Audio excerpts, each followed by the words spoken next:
Hey guys, what's going on? It's your boy Dude, and today I'm going to be making a bit of a question/answer video due to my low fan base, quote unquote, low viewership or whatever. I'm going to be taking just questions from the internet, frequently asked questions, and frequently, lots of statements and just topics of conversation that have already been brought up, as opposed to having people ask me the same questions and struggling to get people to even ask them because I'm made such a new channel. But yeah, beyond that, guys, I'm just going to talk about manufacturers, safety stages, the most improved drivers, all that stuff. I hope you guys enjoy this video, and let's get into it. So the first thing I'm going to talk about is manufacturer. I'm going to talk about Ford. I'm not very hopeful that Ford is going to do well this season because, Chevy's coming out with their new package. That sounded weird, but Chevy has a new package, and Toyota obviously dominated. They smoked everyone last year. So there's no reason to think that Ford is going to be super successful this season. I have a contradictory opinion to that at the end of the video, which is part of the last questions. It's not really contradicting what I'm saying now, but it's kind of doing so on a smaller scale. But basically, I don't think Ford's going to be that great this year. I hope I'm wrong because I love seeing all the manufacturers do well equally. It's just more fun to watch. Next thing I'm going to talk about, Chevy. As I mentioned, they have the new Camaro coming out. Chevy is the new Camaro, and it's obviously a response to Toyota. Because Toyota, like I said, they smoked everyone last year. Do I think they'll be fast right away? No, I don't think they'll be any faster than they were last year right away. I think it will take a little while before they get that speed.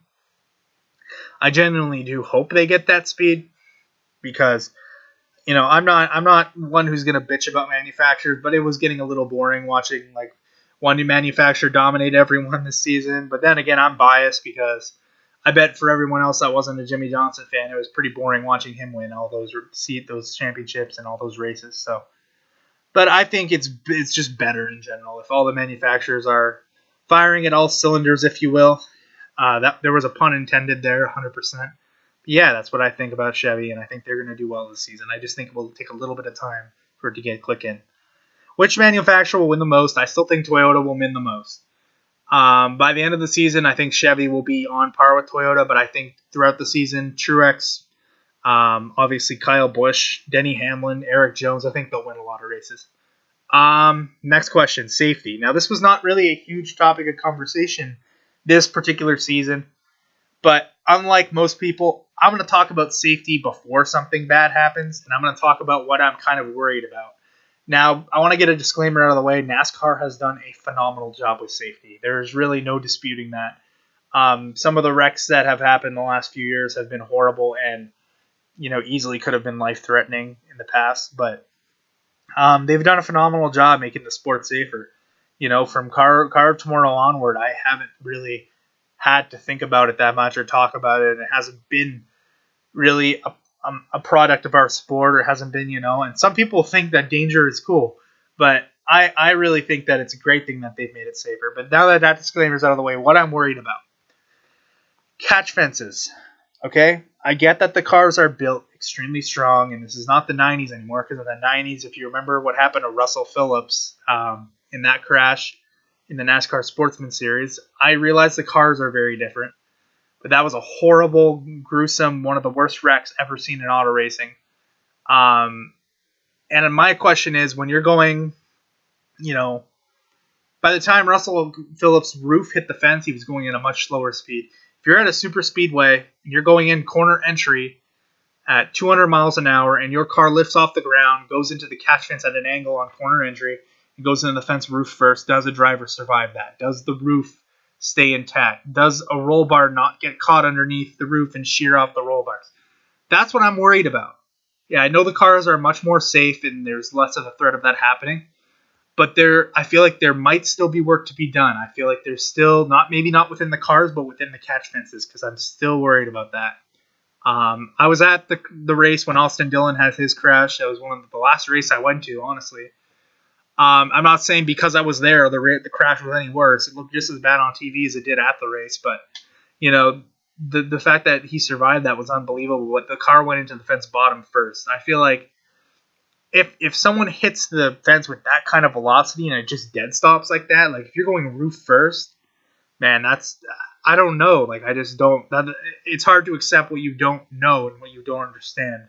So that's why I'm talking about it. Let me know what you guys think. This is obviously a very open arms, topic. So I want to hear what you guys think in the comment section. Next, I want to talk about is the problems with the racing. I think the product of racing the last 2 seasons, especially 2016, was really good. But the mile-and-a-half package, the low downforce on the mile-and-a-halfs were not very favorable in my opinion. It's a fact. I'm not a physics major. I'm not an expert on downforce. I understand the way it works. So I'm going to talk about it. When you are behind a car with very little front downforce, your car is going to push. Okay, when your car pushes, it means in traffic you need to put more steering angle into the car to get it to turn. It's just the way it is. If you put more steering angle into the car when you turn, you have less rear downforce, your car gets loose. The cars on the mile-and-a-halfs, they don't have enough downforce. I know people hate this so much when we talk about downforce, and they think it should be like the old days but when the cars are this advanced as they are and they're going as fast as they are into the corners, clean air is too valuable. That's the reason we don't see as much overtaking. I understand racing isn't just passing, racing is racing. But we're not seeing enough of it on the mile-and-a-halfs. Like, if you want proof that clean air is too godly, look at Casey Kane, had a 20th place car at best at Indianapolis. Once he got into the lead with, no more clean, no more, the tires were the same, everything was the same. Casey Kane got to the lead, no one touched him for 6 laps despite him having a 20th place car. It just shows that clean air is godly, and there's nothing really anyone can do about it in terms of there are certain scenarios. I'm not going to say you can't do anything about it because with the extra tire wear that low downforce brings, there are comers and goers. But on a lot of the racetracks that we race on, the 2 miles and some of the mile-and-a-halfs, it is really difficult to pass. And some people see that as a good thing. A lot, like the drivers might like it because they have to drive harder and all that. And I'm sure a lot of the people that qualify up front all the time and have the fast equipment love it because even if another guy does have a fast car, it's just really difficult to pass. Now, I feel like the quality of those mile-and-a-half and 2 mile races went down significantly this year because of the aero package. That's my opinion. I thought the 2016 one was a lot better. Okay, so the stages. This is a pretty big topic of conversation, too, that people always bring up. Are the stages good? I think the stages are great. I loved the stages last year. I love the fact that drivers got rewarded for being consistent throughout a race, so that if they got fucked over at the end by something, they could get stage points. And obviously, Martin Truex dominated the season, and Martin Truex single-handedly made it into the Final Four easily. I mean, he probably would have made it in anyways, but he made it easily because of the playoff points that he had, and that it will make a change. And the more years that we go on with this format, you will see that these playoff points matter. And I think the stage points as a whole, they matter. It's good. This is good for the sport. The main argument that I hear people making up is there shouldn't be a caution at the end of stages. Now that would change everything completely. That would be like you get incentive, but you don't get that caution that nobody likes. You don't get the stoppage in play, which is good. But I don't really care that much personally. But let me know what you guys think, because I understand where those people are coming from.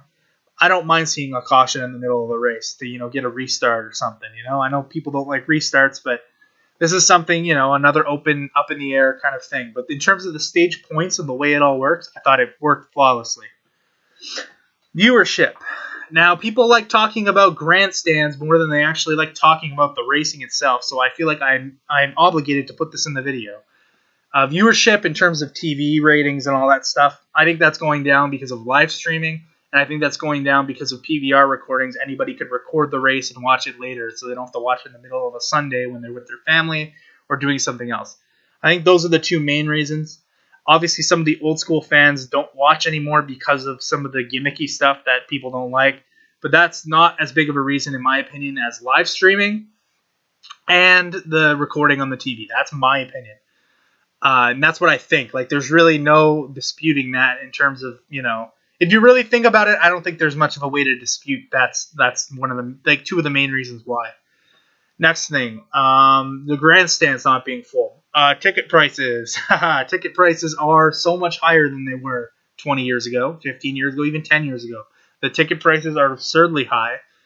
And that's the direction NASCAR's gone with it. That's why there's less people in the grandstands, because unless you're making bank, like, going to some of these races isn't always worth it, especially if you're not a diehard fan. A lot of people who show up to NASCAR races are there for the party. They're there for the fun, but paying that much money for beer, paying that much money for tickets, it's a little over the top nowadays. And anybody that you see on Facebook that's actually a consumer, not a 13-year-old boy who's bitching about formats saying that's the reason people don't go to a race anymore.